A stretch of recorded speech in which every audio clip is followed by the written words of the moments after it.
పెద్ది మూవీకి ఇంకా 420 crores confirm. ఇది మన యాక్టర్లే కన్ఫర్మ్ చేసేసారు అంతే. ఇంక ఈ సినిమా అయితే థియేటర్లో దుమ్ము రేపేస్తుంది. ఇప్పటికీ తెలుగులోనే దాదాపు 200 నుంచి 300 కోట్లు వసూలు చేసింది. అంటే దీన్ని బట్టి అర్థం ఏంటంటే తెలుగు సినిమా ఖచ్చితంగా తెలుగు థియేటర్స్లో 300 కోట్లు కూడా రాబడుతుంది. అంటే మన 2 తెలుగు స్టేట్లకి అంత బలం ఉంది. అంటే తెలంగాణలో ఒక 150 కోట్లు, ఆంధ్రాలో ఒక 150 కోట్లు.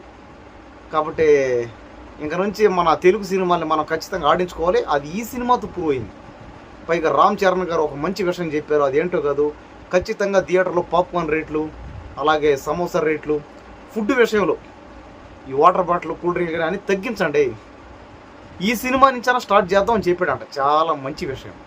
కాబట్టి ఖచ్చితంగా ఈ పెద్ద సినిమాకైతే 420 crores దాటిందంట కలెక్షను. ఇంక ఈ సినిమా మీద బురద జల్లే వాళ్ళకి, ఇంక ఈ సినిమాని వెనక్కి లాగే వాళ్ళకి అందరూ చెప్పేది అలా ఒకటే, ప్రయత్నాలు మానుకోండి. సినిమా అయితే ఖచ్చితంగా బాగా ఆడుతుంది. సినిమాని సినిమా బాగుంటే దాన్ని ఎవరు ఆపలేరు. సినిమా బాగుంటే దాన్ని ఆపడం చాలా కష్టం.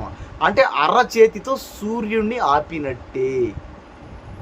కాబట్టి ఈ పెద్ద సినిమాకి 420 crores నుంచి 500 crores లేదా 1000 crores లేదా 10,000 crores లేదా 15,000 crores వచ్చే అవకాశం ఉంది. వచ్చే అవకాశాలు ఎక్కువగా కనబడుతున్నాయి. కాబట్టి సినిమా ఏముంది చెప్పండి? సినిమా అనేది ఒక ఎంటర్టైన్మెంట్, సినిమా అనేది ఒక ఎమోషన్, ఒక ఫీల్. సినిమా అనేది ఏంటంటే ఒక డ్రామా. సినిమా అనేది అదొక ఇంట్రెస్ట్, అదొక ఎంజాయ్, అదొక ఎంటర్టైన్మెంట్.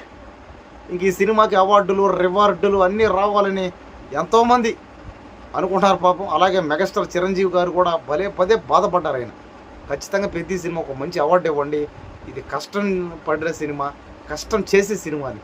కాబట్టి ఖచ్చితంగా పెద్ద సినిమాకి ఎన్ని కోట్ల కలెక్షన్ రావాలో, పెద్ద సినిమా మీద మీకున్న అభిప్రాయం ఏంటో, పెద్ద సినిమాని మార్చారు కొన్ని, దాని మీద మీకున్న అభిప్రాయం ఏంటో ఖచ్చితంగా కామెంట్ చేయండి.